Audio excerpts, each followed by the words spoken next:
వయసుకే తెలియదే ఎన్నాళ్ళు గడిచిందని, పరికిణి బొమ్మకి బయట చుడుతుందని. దూరమే చెప్పదే నీ రూపు మారిందని, స్నేహమే ప్రేమగా పెరిగి పెద్దయిందని.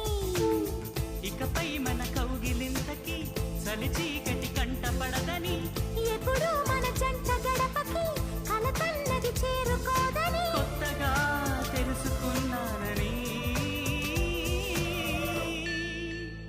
చెప్పనా ప్రేమ చెలిమి చిరునామా, మదిలోని బొమ్మని ఎదుట ఉందని తెలుసుకోమ్మా. చెప్పనా ప్రేమ చెలిమి చిరునామా, మదిలోని బొమ్మని ఎదుట ఉందని తెలుసుకో.